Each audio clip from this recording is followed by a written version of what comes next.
Here we are once again filming footage of Phantasm 3. Did I show you my friend Guy over here? He's hiding over there. We're just hanging out here. In the corner. We're just fooling around with some balls, right? And we got Don over here too, right? I was in a hearse club at that time. Don needed a scene with about 20 hearses in a shot. And so it was ideal because Don said, you know, we have this scene where we need 20 or 30 hearses. And I said, oh, I've got just the thing for you. So I got together everyone in the hearse club, said, hey, you want to be in a Phantasm movie? And come on out, bring your hearse to Valencia and you can have your hearse in the film. You know, and they, like I say, they were thrilled to do it. They were stoked. So, so I ended up being hearse coordinator on part 3 and part 4.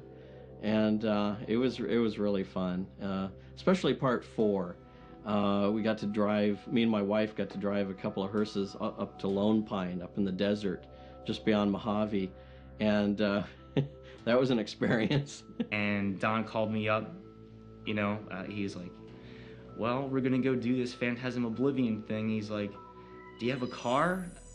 Because you remember I was in Philadelphia at the time. And then he's like, all right, good, you got 1 month. You got 30 days to get out here.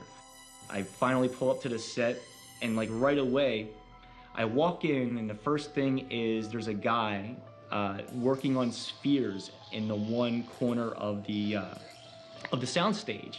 And it was just like, it was like the biggest thrill on earth.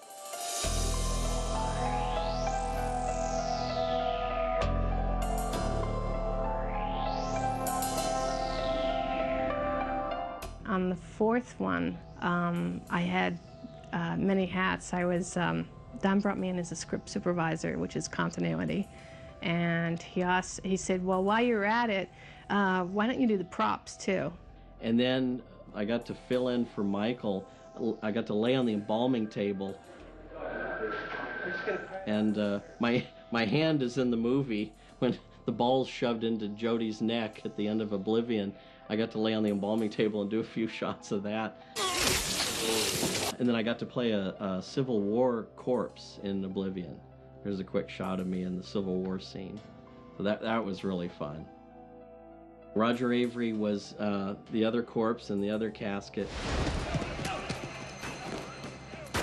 While we were doing Phantasm Oblivion, one of the other workers offered me a job on a couple other films, and so I just started working right away, and I moved permanently to LA to do film. I am so appreciative to Don and to Angus and Reggie over the years for giving me this opportunity to work with them. It's changed my life. I've had the most incredible past 25 years working on these films, and I've never really been able to say from my heart, thank you. My enthusiasm for Phantasm will never go away. It's always there somewhere, you know. The fan circuit has definitely grown over the years, especially with the making of each sequel. And if you ask any of the other Phantasm teammates, you know, Reggie or Angus, who attend a lot of these conventions, that I mean, that's really, I think, most satisfying. As, you know, I'm going to use this word, you know, as an artist, which, you know, I'm a horror filmmaker, but I think that artists tend to want to get some kind of feedback from their audience. And somebody said to me, Reg, you know, how does it feel to be an icon? And I went, Here's the thing. Angus, that's a horror icon. I'm just like the running protagonist. Don't get me!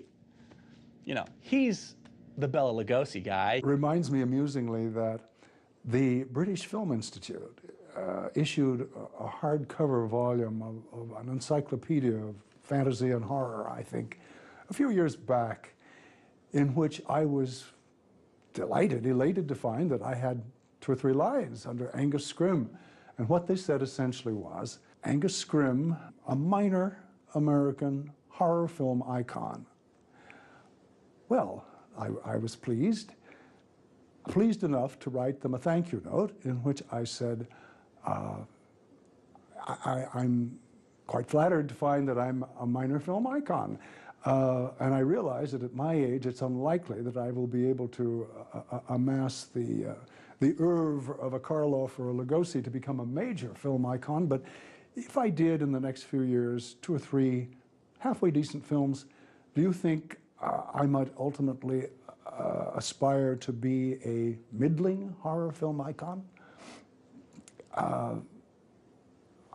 That was 2 or 3 years ago, and I haven't heard a word back. They may still be pondering the situation.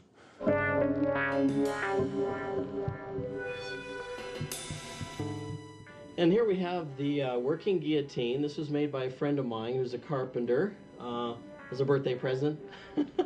And I will give you a demonstration here.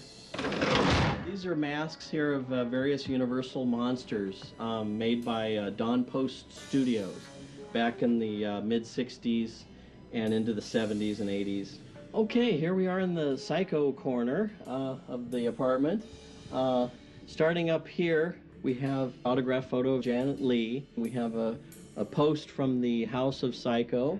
And the knife there is from Psycho 2, used in Psycho 2. And of course, you know who that is, Anthony Perkins. This is the actual body of Mother used in Psycho 2, made by Michael McCracken, makeup artist. She's a real skeleton, by the way. She's real. And the skin isn't real, though.